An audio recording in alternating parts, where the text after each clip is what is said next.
भारत भर में अनेकों धार्मिक स्थल हैं जिनकी अपने आप में विशेष महिमा है और यही महिमा दूर दूर से भक्तों को भगवान के दर पर लेकर आती है। उत्तर में मां वैष्णो देवी, पश्चिम में शिरडी साईं, मध्य में महाकाल, पूर्व में कामाख्या देवी और दक्षिण में तिरुपति बालाजी हैं। इनके अलावा भी बहुत से तीर्थ स्थल हैं जिनमें से राजस्थान में स्थित मेहंदीपुर बालाजी का मंदिर भी एक है। दोस्तों, इस आधुनिक दौर में भी अगर आप किसी से प्रेत आत्मा की बात करेंगे तो ज्यादातर लोग इसे मजाक में ले लेंगे, लेकिन दोस्तों मेहंदीपुर बालाजी ऐसा तीर्थ स्थान है जहां विज्ञान भी एक दायरे में सिमट कर रह जाता है। यही वजह है कि हर प्रकार के भक्तों के साथ साथ भूत प्रेत और बाधा से घिरे हुए भक्त बड़े अरमान लेकर बालाजी के दर्शन करने आते हैं। दोस्तों, अगर आप भी श्री मेहंदीपुर बालाजी धाम के दर्शन करना चाहते हैं तो इस वीडियो को आप पूरा शुरू से अंत तक जरूर देखिए, क्योंकि इस वीडियो में हम आपको मेहंदीपुर बालाजी से रिलेटेड कंप्लीट इन्फॉर्मेशन बताएंगे। साथ ही साथ अगर आप चैनल पर पहली बार आए हैं तो चैनल को भी सब्सक्राइब कर दीजिए, क्योंकि हम आपके लिए ऐसी ही यात्रा से संबंधित वीडियोस लाते रहते हैं। चलिए दोस्तों, सबसे पहले बात करते हैं कि आप मेहंदीपुर बालाजी कैसे पहुंच सकते हैं। दोस्तों, बालाजी दर्शन के लिए आपके पास तीनों विकल्प मौजूद हैं, बाई फ्लाइट, बाई रोड और बाई ट्रेन। अगर आप बाई फ्लाइट आना चाहते हैं तो यहाँ का नियरेस्ट एयरपोर्ट जयपुर में है, जो यहाँ से 100 किलोमीटर दूर है। एयरपोर्ट से आपको यहाँ के लिए बस मिल जाएगी, जिसमें आप 100 रुपए देकर यहाँ पहुँच सकते हैं। अगर आप बाई ट्रेन आना चाहते हैं तो यहाँ का नियरेस्ट रेलवे स्टेशन बांदीकुई का है, जो देश के सभी प्रमुख शहरों से बहुत ही अच्छी तरह से कनेक्टेड है। बांदीकुई रेलवे स्टेशन से बालाजी मंदिर की डिस्टेंस 25 किलोमीटर है और आपको स्टेशन के बाहर जीप और बस मिल जाएगी, जिसमें आप 80 से 100 रुपए देकर बालाजी पहुंच जाएंगे। अगर आप बाई रोड आना चाहते हैं तो आपको दिल्ली, मेरठ, अलीगढ़ और बरेली से बालाजी धाम के लिए डायरेक्ट बसेस मिल जाएंगी और ये बस का सफर आपका 9 से 10 घंटे का होगा, जिसमें आपको थोड़ी बहुत समस्या हो सकती है। इसलिए मैं आपको रिकमेंड करूंगा कि आप बाई ट्रेन आइए, वही बेस्ट ऑप्शन है यहाँ पहुँचने का। चलिए दोस्तों, जब आप बालाजी पहुंच चुके होंगे तो सबसे बड़ा प्रश्न आता है कि हमें बालाजी में रुकना कहाँ पर है, स्टे कहाँ पर करना है। दोस्तों, श्री मेहंदीपुर बालाजी धाम में ढेर सारी होटल और धर्मशालाएं हैं। धर्मशालाओं की तो यहाँ पर लाइन लगी है। आपको हर बजट की, हर श्रेणी की धर्मशाला यहाँ मिल जाएगी। 100 रुपए से लेकर 1500 रुपए प्रतिदिन तक आप अपनी सुविधानुसार इनका चयन कर सकते हैं। यहाँ खाने की, गीजर की, ठंडे गर्म पानी की सुविधा 24 घंटे उपलब्ध रहती है। यही नहीं दोस्तों, हर धर्मशाला में पार्किंग की व्यवस्था भी रहती है। अगर आप एक दिन के लिए बालाजी धाम के दर्शन करने आ रहे हैं तो आप बिना ठहरे भी दर्शन करके एक दिन में ही लौट सकते हैं। दोस्तों, होटल और धर्मशाला लेने के बाद अब हम लोग बढ़ते हैं बालाजी के दर्शन की ओर। श्री बालाजी महाराज के मंदिर में दिनचर्या हर सुबह 5 बजे मुख्य द्वार के खुलने के साथ ही शुरू हो जाती है। मंदिर की धुलाई और सफाई के बाद श्री बालाजी महाराज की पूजा अर्चना होती है। महाराज जी का जलाभिषेक गंगा जल से किया जाता है और मंत्रोच्चारण भी वैदिक रीति रिवाज के साथ किया जाता है। गंगा जल से बालाजी महाराज का स्नान कराने के बाद चोला चढ़ाया जाता है और यह हर हफ्ते में 3 बार सोमवार, बुधवार और शुक्रवार को चढ़ाया जाता है। इस अभिषेक के बाद श्री बालाजी महाराज के शरीर पर चमेली का तेल लगाया जाता है।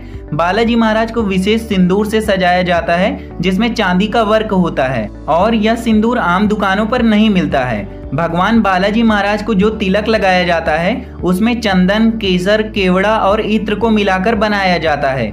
इसके बाद आभूषण और गुलाब की माला से प्रभु का श्रृंगार किया जाता है। इस पूरे काम में 1.5 घंटे का वक्त लगता है और उसके बाद भोग लगाया जाता है और फिर होती है सुबह की आरती। बालाजी महाराज के श्रृंगार के पूरे समय तक मंदिर के कपाट भक्तों के लिए नहीं खुले होते हैं।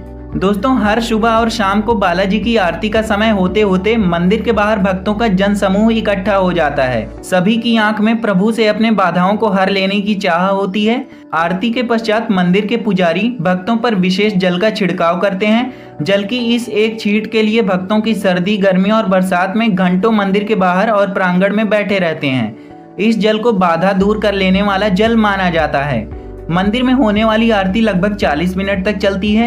आरती के बाद भक्त भगवान के दर्शन करते हैं। बालाजी महाराज के दर से भक्तों को डिब्बा बंद प्रसाद भी दिया जाता है। भक्तों के दर्शन का सिलसिला रात 9 बजे तक चलता रहता है। सिर्फ दोपहर को और रात्रि भोग के वक्त आधे आधे घंटे के लिए बालाजी मंदिर के कपाट बंद किए जाते हैं। ऐसा पर्दा डालकर किया जाता है। मेहंदीपुर वाले बाबा जी के दर्शन के लिए भक्तों की भीड़ हर दिन उमड़ती है, लेकिन मंगलवार और शनिवार को यहाँ जन सैलाब जैसा आ जाता है। देश से दूर दूर से भक्त यहाँ पहुँचते हैं। श्री बालाजी महाराज के दर्शन करने के बाद सीढ़ियों से होकर एक रास्ता जाता है प्रेतराज जी महाराज के कक्ष तक। इसी कक्ष में भूत प्रेत और बाधाओं से घिरे हुए भक्त आपको झूमते हुए दिखाई देंगे। महाराज जी की महिमा से दूर दूर से भक्त समस्याओं से मुक्ति के लिए यहाँ पहुँचते हैं। यहाँ पर जब आप दर्शन के लिए लाइन में लगेंगे तो बहुत सारे लोग आपको लाइन में ही झूमते हुए दिखाई देंगे। कुछ लोग तो लाइन छोड़कर सड़क पर भी भागने लगते हैं और पीछे पीछे उनके परिजन उन्हें पकड़ने के लिए दौड़ते हैं। ध्यान रहे, ये भगवान का दरबार है, आपका कोई कुछ नहीं बिगाड़ सकता। बालाजी महाराज के दर पर आपको किसी प्रकार का डर मन में लेकर आने की जरूरत नहीं है। बस हर महिमा को देखकर आप जय बालाजी, श्री बालाजी बोलते चले जाएं और आगे बढ़ते चले जाएं। बालाजी महाराज के दर पर आपको कई नियमों का पालन करना होता है। हिंदू धर्म यूं तो एक बहती धारा है, लेकिन अगर आप थोड़ी सी कोशिश कर लें तो मंदिर में दर्शन के नियमों को आप पालन कर सकते हैं। सुबह शाम को सभी यात्रियों को बालाजी महाराज के समक्ष उपस्थित होकर भजन कीर्तन ध्यान पूर्वक सुनने चाहिए। सभी श्रद्धालु एक दूसरे से सहानुभूति पूर्वक व्यवहार करें।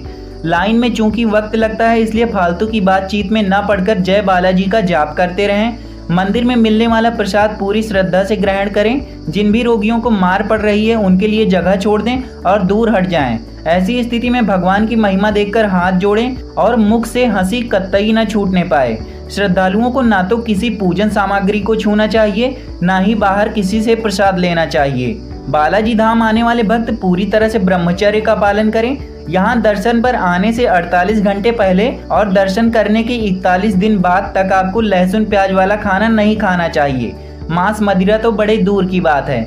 बालाजी धाम में आपको किसी भी होटल में लहसुन प्याज वाला खाना नहीं मिलेगा, इसीलिए ऐसे ही भोजन का सेवन आप करें। मेहंदीपुर बालाजी के धाम में भक्तों को लड्डुओं का पैकेट प्रसाद स्वरूप दिया जाता है। भक्त उसे ही ग्रहण करें और घर जाकर परिवार के हर सदस्य को थोड़ा थोड़ा बांटें। श्री मेहंदीपुर धाम में किसी भी तरह का टोटका या पूजा विद्या पंडितों या ओझाओं द्वारा नहीं की जाती है। भक्त किसी भी प्रकार के बहकावे में न आए। हर तरह की बाधा को बालाजी यहाँ स्वयं हरते हैं। चलिए अब बात कर लेते हैं कि इस बालाजी के दर्शन में आपका कुल कितना बजट लगेगा।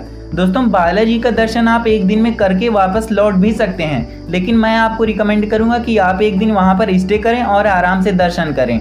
दोस्तों, जो बालाजी की ट्रिप है वो 1 डे ट्रिप होगी, तो आपका जो एक दिन का बजट बनेगा वो लगभग 1000 में हो जाएगा। दोस्तों, 1000 रुपए में आप बालाजी के दर्शन बड़े आराम से कर लेंगे। लेकिन ध्यान रहे दोस्तों, इसमें हमने ट्रेन टिकट या फ्लाइट टिकट को शामिल नहीं किया है। तो दोस्तों, ये थी कंप्लीट इन्फॉर्मेशन मेहंदीपुर बालाजी धाम यात्रा के बारे में। अगर आपको वीडियो पसंद आई है तो प्लीज़ वीडियो को लाइक कर दीजिए, साथ ही साथ चैनल को भी सब्सक्राइब कर लीजिए, जिससे आपको यात्रा से संबंधित ऐसी ही वीडियोस देखने को मिलती रहें।